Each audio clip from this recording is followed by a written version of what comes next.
BHP After Dark, Season 1, Episode 37, Scottcast, Part 3. Yeah, we're still in Scotland. If you've been watching the British Open, it's been in Ireland. But Northern Ireland. Yeah. But watching the British Open, hold on. Who are you? Who are you? Oh, I'm Benjo. I'm B. This might be coming out when Scotty wins. Maybe Rory makes a comeback. Huge Northern Ireland win. Yeah. His hometown. That's hometown, but his home country. Maybe Howatong Lee won. Fitzpatrick. Anyway, whoever won, congrats. I'm hoping it's Scotty, not gonna lie. Yeah. But they usually play the British Open on the island of Great Britain, but occasionally they'll play it in Northern Ireland as part of the UK. It's in the British Isles was what they call it. Yeah. Y'all. So our goal is to reach 100 subscribers by October 1st. Sorry, excuse me. So we're trying to promote our channel. If you share our videos, any of our videos, we will shout you out in an upcoming video, a short, whatever, right? Should we give them a koozie, a Surrender Cobra koozie? Yeah, a Surrender koozie and sticker. That's a good idea. And then coming your way. Once we reach 100 subscribers, that 100th subscriber will get a free Surrender Cobra T-shirt or hat. And or hat. Yeah. So please share this video, subscribe if you haven't yet, and let's get on to the episode. Well, hold on. Where are we? Right here. Are we in Scotland? No. We are right now. Whoa. Okay, now we're back. Oh yeah, I forgot to transition us to Ireland. Yeah, last time we forgot to do it, so we just wanted to do that. That's my fault. I need you to remind me. That's not your hey baby. It's all good. Anyway, we're in beautiful Charleston, South Carolina, home of Mount Pleasant, actually, right now. Home of the Citadel, where older brother, big bro Jarrett goes to college. We just had a gig at Home Team Barbecue down in Sullivan's Island last night. Right there. We can see Sullivan's right across the intercoastal. Or I guess if you can't see it, it's right here. That was a jamming gig last night. Great gig. This guy did one of the greatest drum solos I've seen in a long time. It was, I think, me personally, it was my favorite drum solo I've ever done. Yeah, it should be. It was awesome. August 2nd, we're playing down here at the Windjammer. We're playing as Freddie McClendon's band, opening for Easy Honey. Yeah. Next week we're playing. Freddie was a special guest here. Yeah, Season 1, Episode 32. Maybe so. And we're playing in Hilton Head next weekend, July 25th. The boardroom. The boardroom in Hilton Head. Yeah. Anyway, Benja, let's get down to it. I mean, enough about us. Enough yapping. This is a BHP After Dark. Talking. But I mean, BHP After Dark. Right now, it's more of the specifically the Scottcast After Dark. SHP After Dark. Right. But So Benja, we're moving. We're trying to catch up to it. Again, the Scottcast is a 6-part series Jamie did at the end of season 1. Wait, so we're only 4 episodes away from the end of season 1. Yeah. I mean, and really, for all intents and purposes, we're out of Roman-controlled Britain. We're just. I think Jamie wanted to make sure Scotland wasn't left behind. Yeah. In the podcast, and everybody knows what's going on. So he's gonna, with these 6 episodes, he's gonna catch us up to about 410 AD. Right now, Scottcast Part 3, we started the year 2500 BC. And what Jamie mentions is that, we talked last. Wait! I just need to do something real quick. We're back. So right, about 2500 BC. You remember last episode we talked about how they were building these large tombs and monuments and stuff around this time. The culture was. Mm-hmm. Well, around 2500 BC, we see a decline in tomb building and monument building and in settlements as a whole. And so we can kind of think of this as like a cultural recession. Mm-hmm. But also the temperature is getting colder and wetter. And even if the temperature gets colder and wetter by just a few degrees over a period of several hundred years, it can dramatically affect agriculture, Yeah. especially this time when you No, don't know that's how to adapt. understandable. Isn't there a mistake me if I'm wrong, but isn't there a heat wave going around the U.S. right now? Yeah, I mean this is July 19th, so Yeah, yeah, but it's not uncommon. it's it feels like 100. That's what the weather says. It feels like 100 degrees down here. So if you're living in like what, let's say, New York right now, It's I probably mean, still pretty hot up yeah, there, but it's not 100 degrees. right? Or if you're living in Alaska. Oh, Britain and watching yeah. this and wanting We to need some Brit. I feel like we don't wanting have any Britain listeners. We need some I Britain think we listeners. do. I Yes, we think there do. was something I could look at with where our Share millions of viewers come from. if you share this to any Britain viewers. If I don't know, I don't know what I was gonna say. But We'll share it to still send you Britain. something. Yeah. But Benjo, so we see also kind of a decline, a change maybe in some burial habits. Mm-hmm. He gives like just kind of some episodic finds of changes in burial Yeah. from the past. And then around 2400 BC is the general start of the Bronze Age in Great Britain. Now, up north, way up north in Scotland, where especially at this time, technology from the continent reached that part a little Mm-hmm. bit later. The Bronze Age happened a few hundred years after that. But bronze, so the Bronze Age, do you know what bronze is? Bronze is copper And and tin. right. So It's also the third place award in in the Olympics, yeah. right? So bronze is made me. They had copper and they were working with metal and copper and working with metal and tin, but the combination of copper and tin was pretty revolutionary. Mm-hmm. It resulted in a much more efficient type of metal, and you're going to even see that improve even more with when after the Bronze Age, you're going to have the Iron Age, which brings even more quality metal. But Benjo, It's very windy out here. it In case you is. didn't notice, before we started this, uh, Big Bro was messing around and he dropped that. Fell off the balcony. I had to run down there and get it. Come back. That's why we're holding these things. Yeah. So Benjo, Jamie mentions the rise of the beaker culture. And if my memory serves me correctly from listening to the entire BHP all the way through about 4 and 5 years ago, I think there's going to be more about the beaker culture. But the beaker culture is really represented in these pots that they left behind, very distinctive pots. And so Jamie gets into the question of was the rise in this beaker culture that we see across Britain, but in Scotland too, Mm-hmm. the result of an invasion of new people, or the spread of just culture from the continent? What, without knowing anything else, do you think it was because people invaded onto Britain 3,500 years ago, or do you think it was just a spread of ideas from the continent? I mean, I it's just like I'm kind of just leaning toward a spread of ideas to the Yeah, continent, but that's what Jamie says, and I tend to agree with most of his uh, educated guesses, his hypotheses. mm-hmm. He makes very sound, um, very sound guesses with these things. So he gives a an example of a lavish beaker culture burial in Scotland around 2300. Um, Someone was found with many artifacts, and this person was likely a metal smith. I mean, a smith that worked in metal. A blacksmith. Well, I don't know that you would technically call it a blacksmith because likely they would have been working with bronze, or something to that effect, copper, tin. Mm-hmm. Blacksmith, I think what you think of is more like iron, steel, that kind of thing. But metal smiths like us, our name is Smith. I didn't think that was gonna blow away. Oh, good catch there.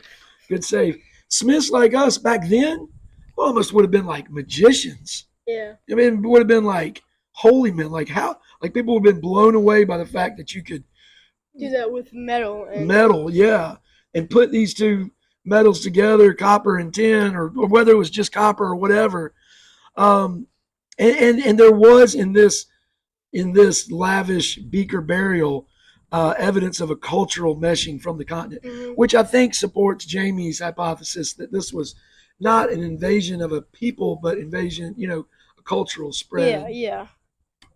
So Scotland's bronze culture appeared about 700 years after that. So we're looking at about 1800 BC, 1700 BC. And again, bronze is copper and tin. Yeah. And it's likely because tin was, it was not found in large quantities in Scotland. Yeah.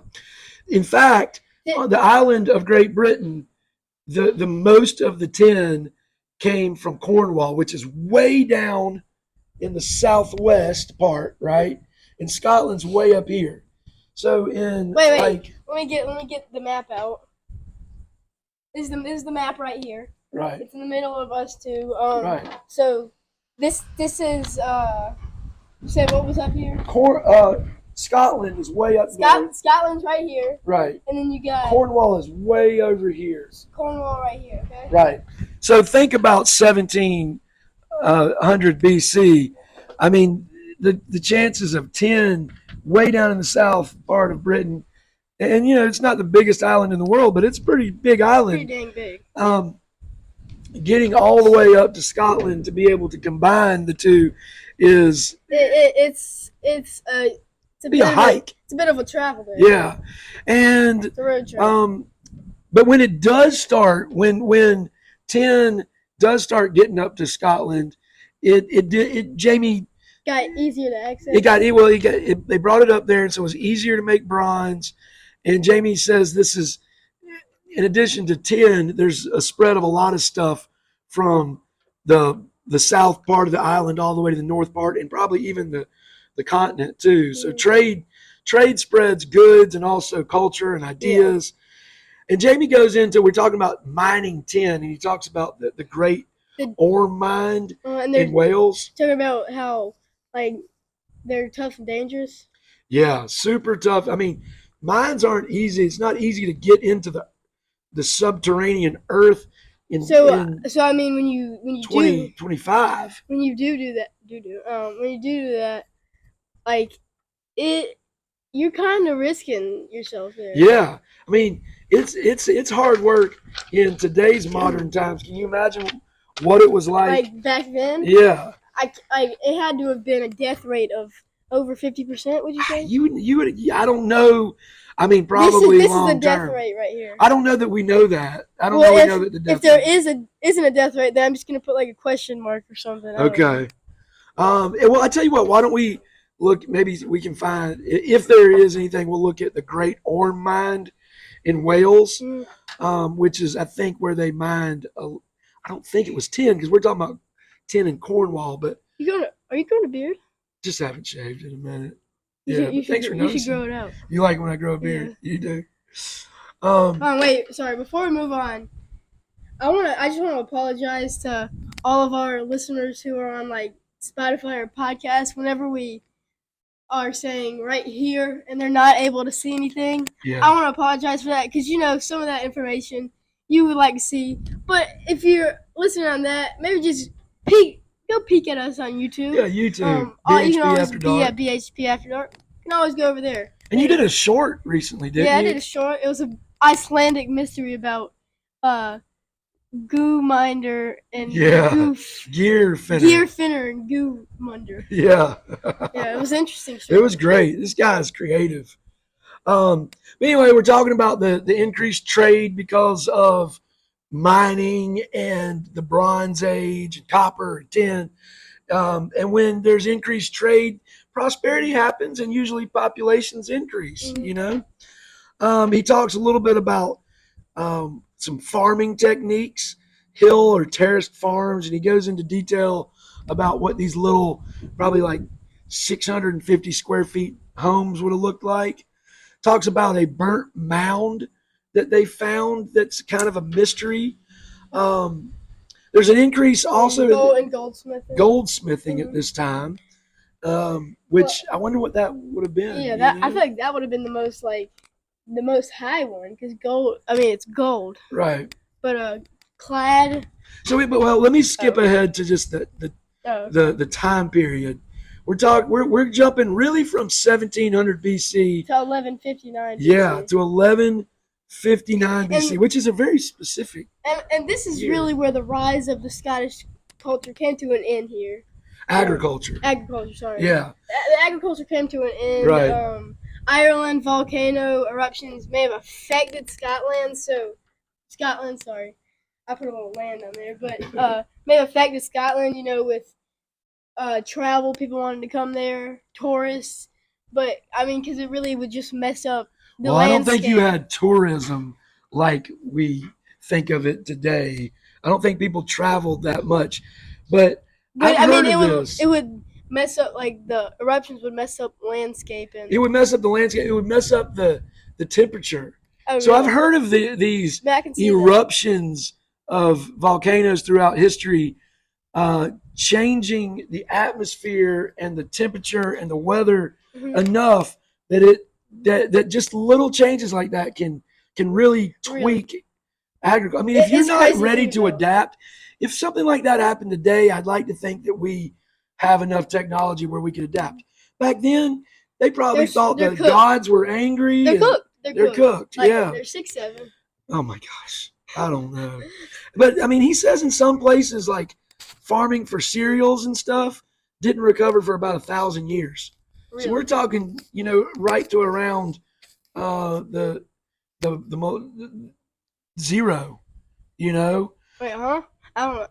I mean, from if that happened around 1159, and farming really in some parts of Scotland didn't recover for 1,000 years, then it might not have recovered until almost AD times. Oh yeah. And some even estimate that Scotland's population was cut in half. Really? Yeah. That's crazy to think about. And when population's cut in half, what we saw is kind of maybe the theory is more desperate times. So there's an increase in weaponry and possibly a rise in violent warlords throughout the island. That would cut the population even more. You would think, Genghis Khan, he also cut the population in half. That was the world. Did he really? Yeah. I didn't know that. This guy's always, he's got knowledge. I'm going back to school next week. It's not going to be pretty. High five. Benjo, we're going to jump back a little bit. One thing Jamie mentions is a place called Claude Hellon. Mm-hmm. Wait, is it an outer Hebrides? Hebrides. I think is how you pronounce that. Yeah. I had to look that up on Wikipedia. Yeah. And that one was famous. And when I did a little extracurricular research on that, it was notable because of the unique burials. And when I say unique burials, they had found burials where people had been placed into bogs to basically help mummify the bodies. And that was not necessarily unique. What was unique about this one, Claude Hellon in the Outer Hebrides, which is way up in the islands, way off even the northern Scottish mainland. But people would bury bodies in those bogs for a period of time, 9 to 12 months, maybe longer, and then intentionally, they believe, pull the bodies out and rebury them. Why? And so they would become mummified in a different way. We don't quite know. I just feel like that's weird. That's just weird. But back then it probably wasn't weird. What they would think we do is weird. But now it's weird. I mean, yeah, it certainly seems weird, but when you're it's weird. In prehistoric times and you're trying to figure out a meaning to this world, it's still weird. Anyway, Benjo, we are now halfway through with the Scottcast. We're going to pick this up. We say that all the time. 3 episodes left. We're trying to pick up the pace, which we have because new episode. We just as of today, we released it 3 days ago. But hopefully I can get this released by tomorrow, and try to get the pace up to maybe 2 a week, and then get it up to 3 a week if we can. That'd be great. That's the That's goal. I'm gonna have to start listening. But and we're about to leave to go back home from Charleston, and I got a new BHP episode 479. We need to pre-record one of the newer episodes. Let's Remember do that it. we were talking about? Let's do it. Yeah, let's do it. You want to do that one? Yeah, we should do that one. Okay. I'll have to make maybe notes about we it. should do a newer episode and like a one of these like a Yeah, and we're not going to play it until we catch up years from now. Yeah. And you'll see I'll Lil Benjo. He'll probably be beating me up, much bigger. I'll be putting him in a full Nelson. Dude, you didn't put me in a full Nelson. You didn't put me in a full Nelson. I was never in a full Nelson. Thank you for watching. As always, listening. Yeah, listening. Remember to share it. Remember to subscribe. Just spread the word. And hopefully we can wrap this up with a really special guest. After darkness up with a really special guest. We can't. No, we're not. That wrap up is one of the banned words from this show. I mean, just the first season of BHP After Dark. What were you saying? Are people still even listening at this point? We're just yammering away here. Our last episode had 20 views, so people are listening. People are listening. Wait, you don't think people are listening? Yeah, I do. I do. Okay. Benjo, right here. School next week. No, all right. No. We'll see you next time.